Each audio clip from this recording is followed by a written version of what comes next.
while we do his good will. He abides with us still, and with all who will trust and Cut off a messenger for a significant life. Trust And come obey, Tuesday night, for there's no as the clock other approaches way the to new be year, happy in we'll be starting the year Jesus, 2025. but to trust And there's going to be a lot of fanfare going on. People in some places will be partying, and some getting drunk. And there's been crazy drivers on the highway, so you got to watch out for those. And there's going to be this big ball in New York that drops, and I don't know why anybody would even want to go and stand there for hours and hours in the cold watching a ball drop out of the tower or wherever it's at. But some people do, and in fact, a lot of people do. They have hundreds of thousands there, I think, don't they, Jason? Yes. A lot of people, and I don't know why anybody would want to endure their body to that pain of standing there for so long. But I guess, some people want to do that. So, but the fact is that even though all this fanfare is going on all over the place, the fact still remains that the Earth is still going to continue going around in orbit, and the stars will still be twinkling in the sky, and grass in the fields will still be growing, and wild animals will still be running around in the forest, and the birds will still be singing. Nothing is going to change in their lives at all, and your dog and the cat are still going to be a nuisance in your house, and so on. So nothing really seems to change in their world. The only place that seems to change is our world. We imagine that we cross this line to what we perceive to be a new year. And people make resolutions because somehow they feel they're supposed to do that. My family growing up, my folks never did make resolutions. Maybe they, not that I'm aware of. Some people, it's like a ritual, your New Year's resolution. I don't know. If you got to change something in your life, don't wait till January 1 to do it. Do it right away. So that's all kind of way I always felt raised. And people are reflecting on things, that happened in the past year. And year 2024, they'll be thinking about some of the events that happened. We'll be thinking about, the Trump-Biden debate, and then Trump almost getting assassinated there in Pennsylvania, and cackling Kamala up there, acting annoying to everybody. But we do know one thing about Kamala Harris: she was raised in a middle-class neighborhood. We do know that. And then, of course, we have the hurricane in North Carolina, which is still devastating to those people there.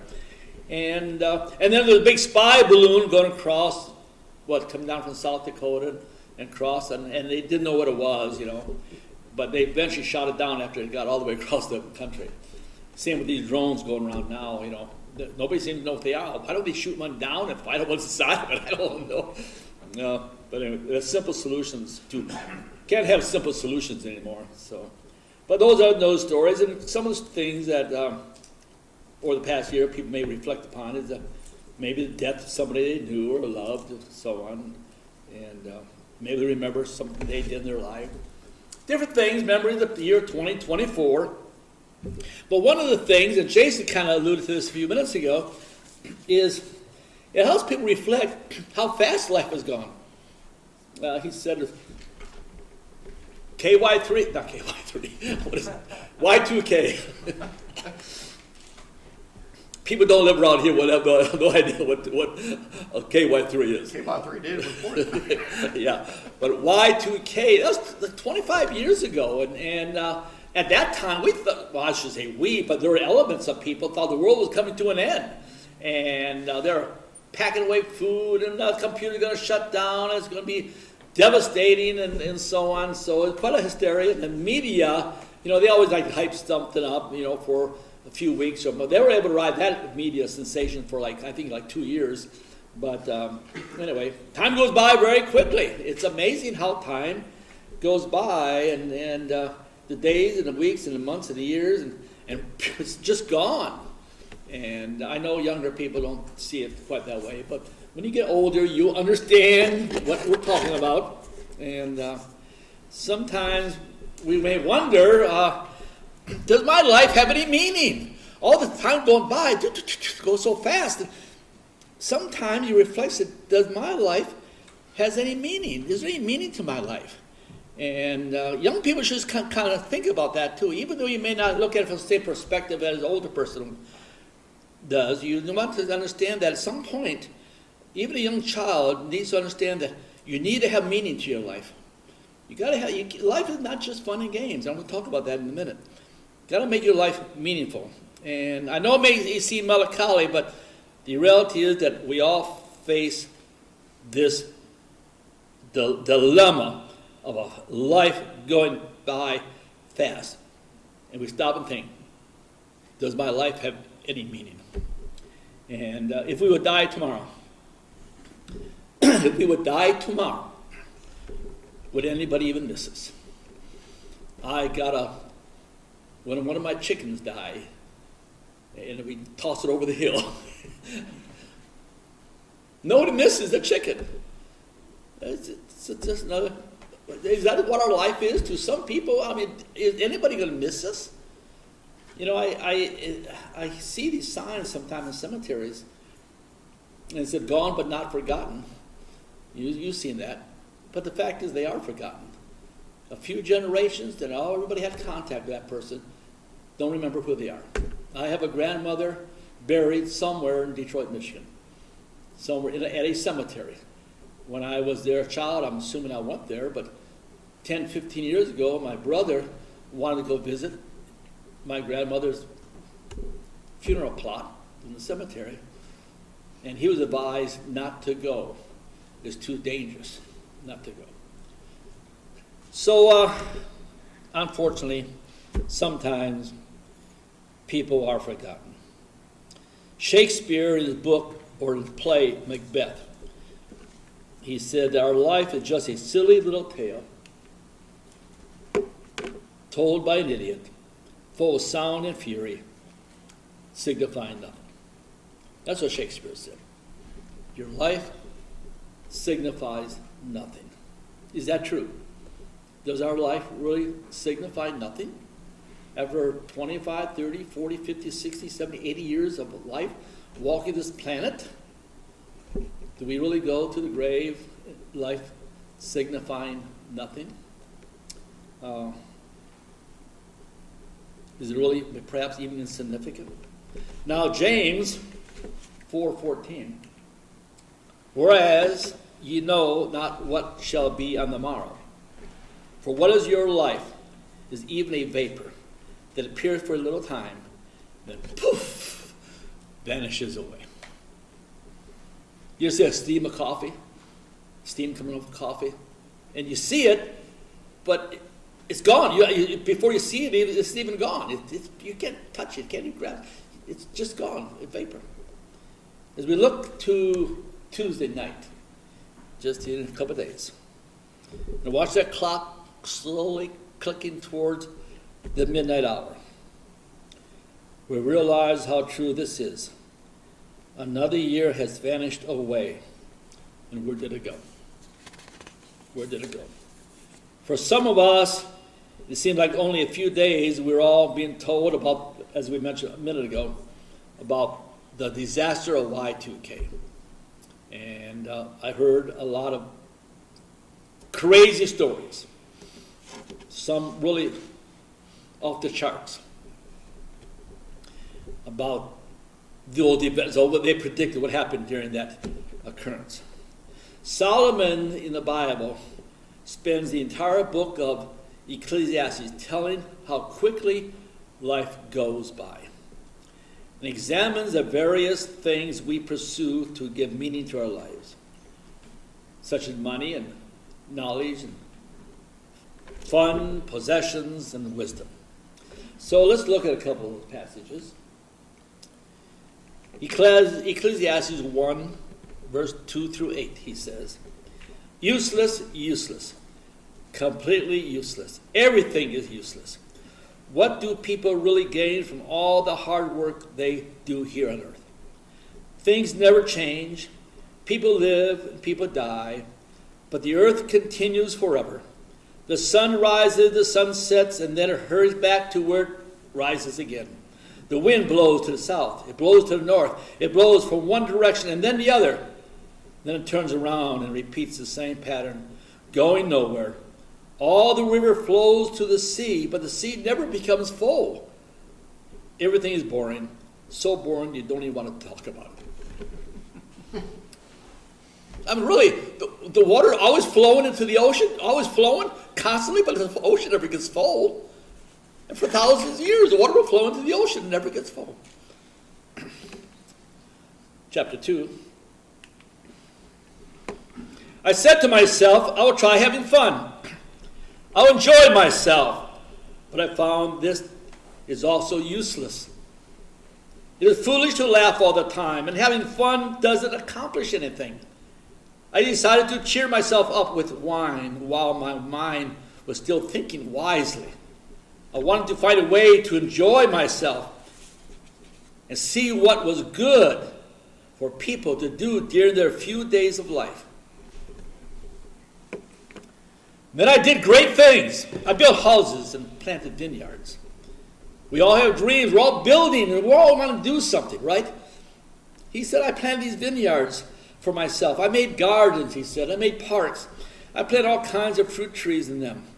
I made pools of water for myself and used them to water my growing trees.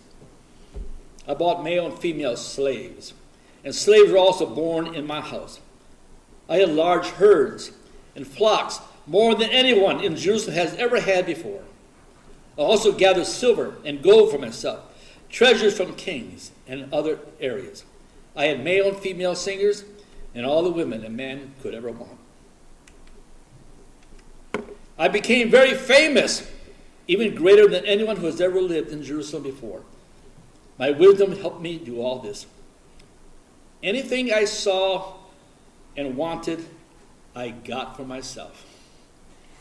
I did not miss any pleasure I desired. I was pleased with everything I did. This pleasure was the reward for all my hard work. But then I looked at what I had done, and I thought about all the hard work. Suddenly I realized it was useless, like chasing the wind. There's nothing to gain from anything we do here on earth. That's a realization that a lot of people don't realize until they get somebody, I guarantee many people on their deathbed are not wishing they spent more time in the office, are not wishing they spent more time at work. They're not wishing they made more money, had more money in the bank account. Most people are going to wish they spent more time with their family, more time with their children. That's where they're going to wish they'd spent. So let's continue on. He tells us it's better to be wise than be foolish. I saw that being wise is certainly better than being foolish, just as light is better than darkness. Wise people see where they're going, but fools walk around in the dark. Yet I saw that both wise and foolish people end the same way. I thought to myself, what happened to a fool will happen to me. So what is the reward of being wise? I said to myself, being wise is also useless. To the wise person and the fool will both die. He also tells us if you want to be wealthy, you have to work hard.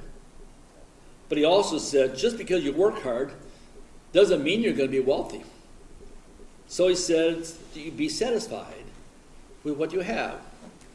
Because you spend your whole life chasing the wind, you will never be happy. Because you will never catch the wind. Chapter 6. People have only a few useless days of life on the earth. Their short life passes like a shadow. Who knows what is best for them while they live? Who can tell them what the future will bring? Chapter 9. So go eat your food and enjoy it. Drink your wine and be happy. Because that is what God wants you to do. Put on nice clothes and make yourself look good. Enjoy life with the wife you have. Enjoy all the useless days of this useless life God has given you here on earth, because it is all you have. So enjoy the work you do here on earth. Whatsoever work you do your best, because you're going to the grave.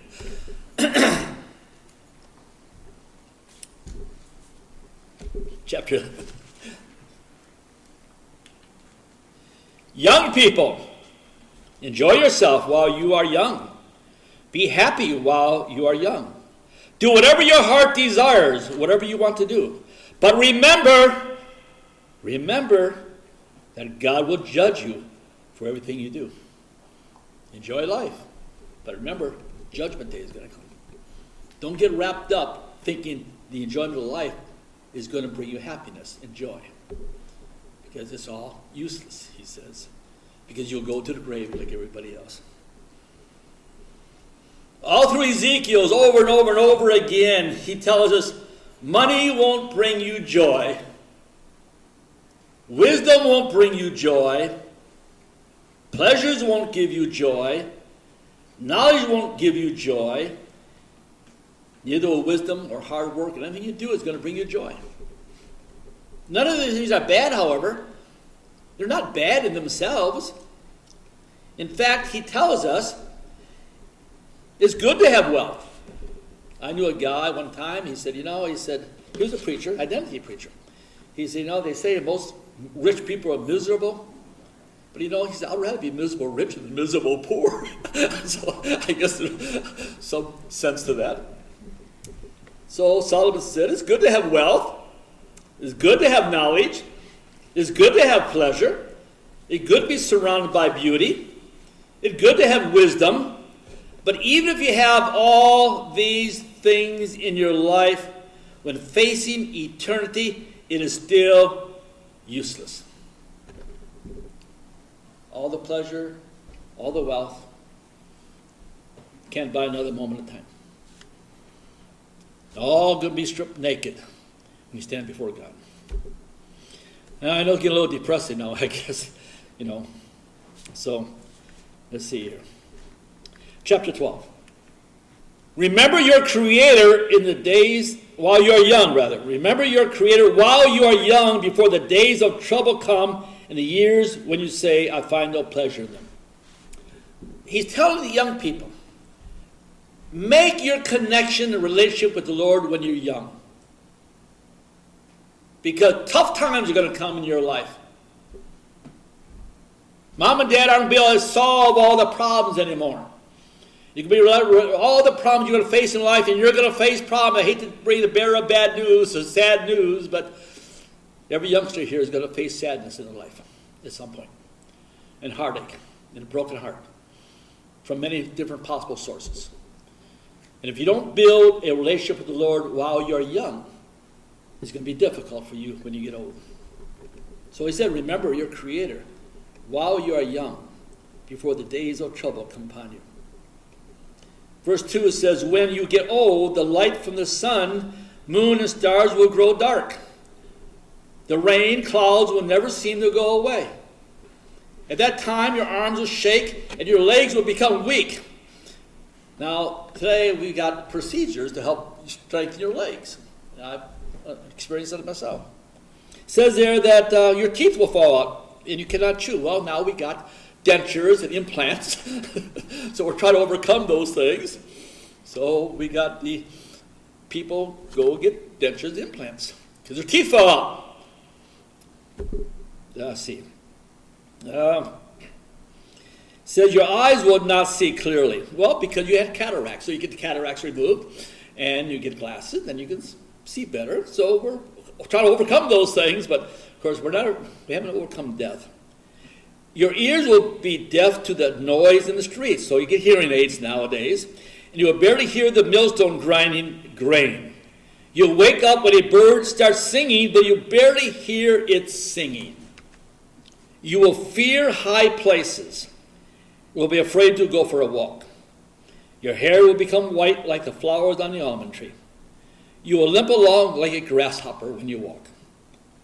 Your appetite will be gone. Then you go to your everlasting home, and people go to your funeral. Soon your life will snap like a silver chain. You will turn back into the dust of the earth again, but your spirit will return to God who gave it. Remember the Lord in the days of your youth. Make that connection. Because at some point, the silver chain, he said, will snap. Your body will go back to dust. Your spirit will go to the Lord.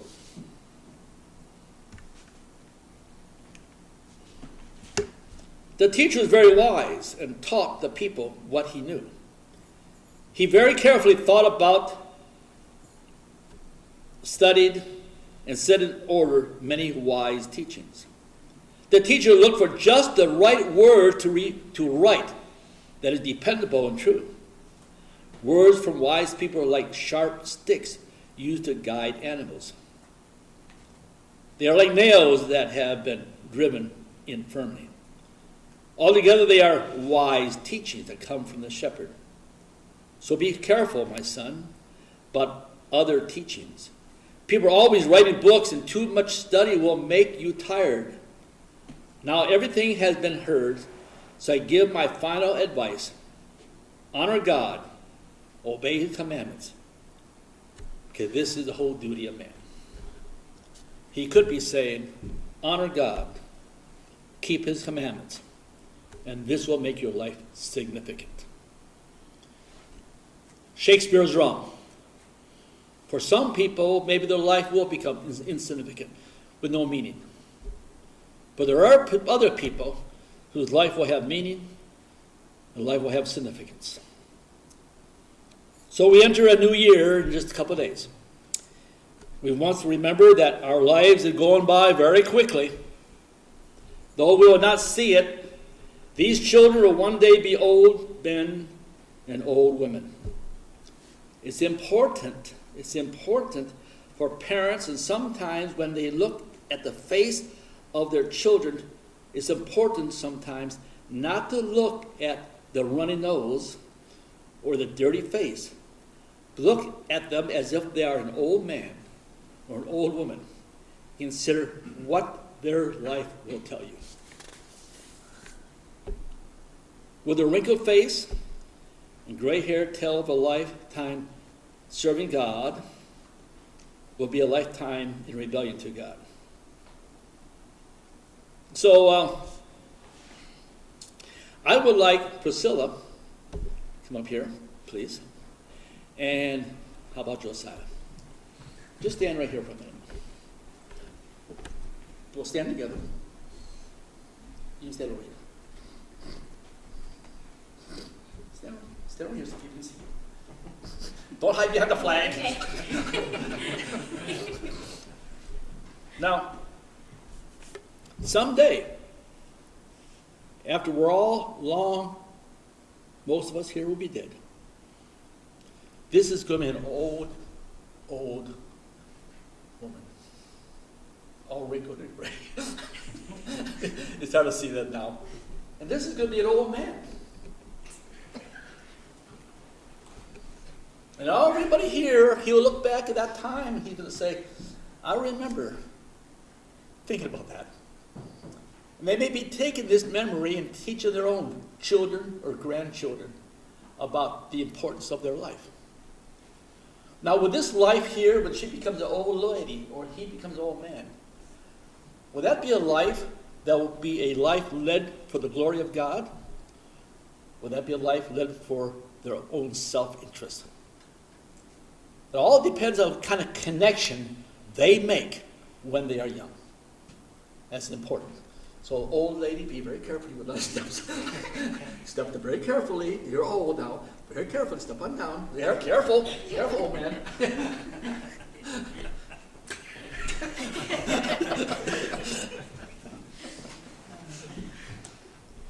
Even a little tiny baby. I like to point. I don't want to be all melancholy with people, but sometimes I will tell people, look at the little baby you got. You're not holding a baby. You're holding an old man. You're holding an old woman. And what they learn in their life, or what they're taught in their life, is going to make their life significant or insignificant. Now, I've relayed this to you in the past. Every headstone, most every headstone anyway, will have a birth date and a death date on the headstone. In between, they'll have a little dash. I've related this before. You probably heard other people say it. This is not original with me. The dash is the most important thing on that headstone, because the dash represents their life. You got a date of birth and a date of death, but the dash represents more than birth and death. It represents their life. It represents everything they did. It represents everything they said. Every angry word and every word of compassion is represented by that dash. If that dash could talk, it would tell of this person's childhood. If that dash could talk, it would tell them their life as a young man or a young woman. The dash would tell their marriages. The dash would tell their children. The dash would tell of the time they made someone happy, the times they made somebody sad. The dash would tell us what they did for a living, where they lived, why they did it. All in that dash. The dash, we could talk to that dash. The dash would tell us everything about their lives, everything that was significant and everything that was insignificant. The dash will tell us, are they going to hear the words, "Well done, thou good and faithful servant"? Solomon said that our whole life is to honor God and keep His command. That's how the way you make your life significant. That is what a good and faithful servant does. Today, these children we had up here, someday their dash will be old and wrinkled and gray, and everyone standing around them and see them at the lower to the grave, and their life will be either a life of significance or a life of insignificance. All our pursuits, as important as they may seem to us right now, when compared to eternity, are useless. This is what the Apostle Paul was saying when he tells us, do not be entangled with the affairs of this world. I sometimes had people tell me that we shouldn't be worried about politics, we shouldn't be worried about all these political things going on. That you're not supposed to be entangled with the affairs of the world. They got it backwards. Those things are what lifts up a nation, lifts up a people, brings revival to a nation. That message of political revival, national revival. We're living in a broken world. We must have an income, and we must have gained knowledge and wisdom. I think we're commanded by God to surround ourselves with beauty. But Solomon is telling us, don't be deceived by these things. Don't be deceived by the entanglement of the world. It's all meaningless, it's all insignificant. None of it's going to matter. In fact, Solomon said, everything you own, everything in your possession, everything you hold on to, someday will belong to somebody else. Everything you have. I don't care if even it belongs to the trash man hauled it to the dump. It's going to belong to somebody else. Nothing is going to be yours eternally. So what do we do with our life as it flies past us so quickly? We don't want our lives to be insignificant. I don't think anybody does. We don't want our lives to be meaningless. All we want to hear, for Christians, all we really want to hear, someday when this life is past and all the fun and festivities and pleasures of life are gone, ultimately what we should be seeking is hearing the words, "Well done, good and faithful servant." I venture to say that even those who are not Christians or not know Jesus Christ, I even venture to say that they don't want their lives to be meaningless either. They want their lives to have meaning. And because we're more than some slimy creature that slid out of the yucky pond 4 million years ago, and we're more than that. I think most, even non-Christians, really want their lives to be worthwhile. But what is our mission? What makes our life significant? What is our purpose? Solomon said, keep God, or love God, and honor his commandments. This will make your life significant. We're the sons and daughters of God. God put his DNA, the way I see it anyway, put a DNA in us. You have in your body, in your blood, the same DNA that Jesus had. You are blood related to Jesus Christ. That's why he's our kinsman and redeemer and paid the price of our redemption. So 1 John 3:1, I don't know, it's not on the screen. 1 John 3:1 says, behold, what manner of love the Father hath bestowed upon you, that we should be called the sons of God. We seek all these things in life that are going by so fast, and you know, I don't have to convince you of it, you know it's true. All the things you wanted as a child don't mean anything anymore. All the fun things you did as a child don't mean anything anymore as you grow older. And as you grow older still, you find that the things you wanted a year ago or 2 years ago somehow lost their meaning. Behold, what manner of love the Father has bestowed upon us, that we should be called the sons of God. We're on this earth for a mission. Paul says we're fighting against principalities and powers and against spiritual wickedness in high places. That is our significance. We have been called by God to be sons of God. We're his sheep. And as his sheep, we are to love our people. I'm going to close this passage right here in Romans 12. You're all familiar with it.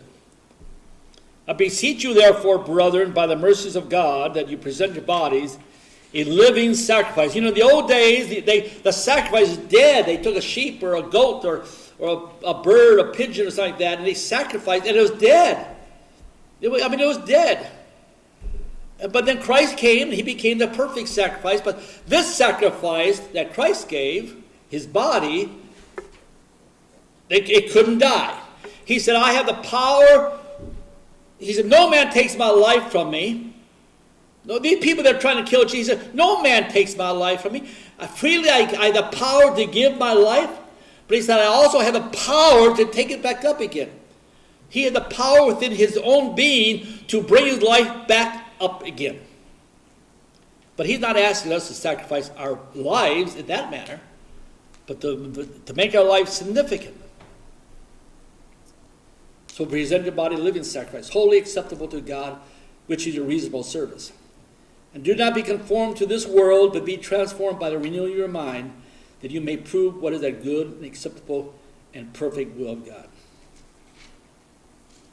So our significant life, I'm going to close with it. Our significant life has nothing to do with what the world sees. The world has their own standards of what is significant.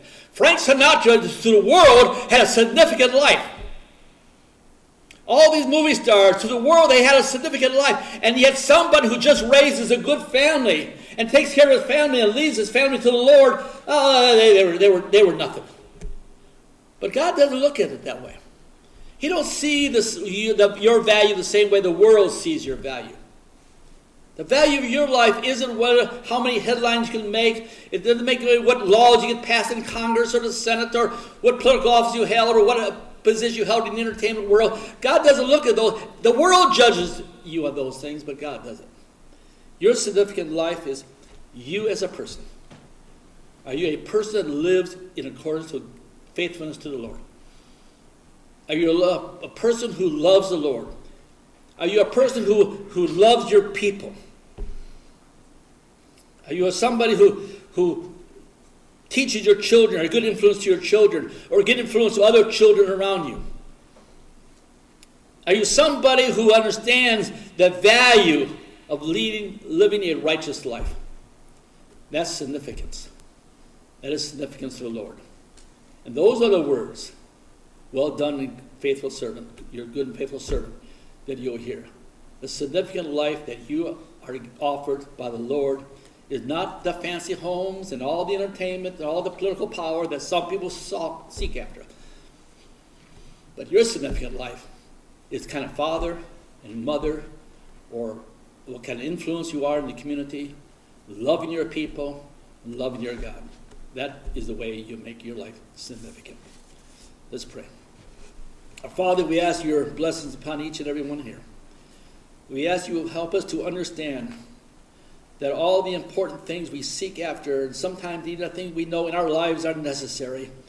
We know we need to make a living. We know we have to pay bills and all those things, but we also must keep in our memory always that those things ultimately are not what's going to bring us joy. Help us to understand those things. Help us to love our people. Help us increase our love daily. Help us represent you to our friends and neighbors who look upon us. Help them to know that we are indeed a person who is seeking the work of the Lord. Help us to be good fathers and mothers. Help us be good children. Help us be good relatives and friends. And help us be good role models for others who are looking upon us. Help us to lead a life that will be significant in your eyes, even though it may not be significant in the world. In your name we ask it. He shows, and the joy he bestows, and for them who will trust and obey. Trust and obey, for there's no other way to be happy in Jesus, but to trust and obey. Then in fellowship sweet, we will sit at his feet, or will walk by his side in the way. What he says we will do, where he sends we will go. Never fear, only trust and obey. Trust and obey, for there's no other way to be happy in Jesus, but to trust and obey.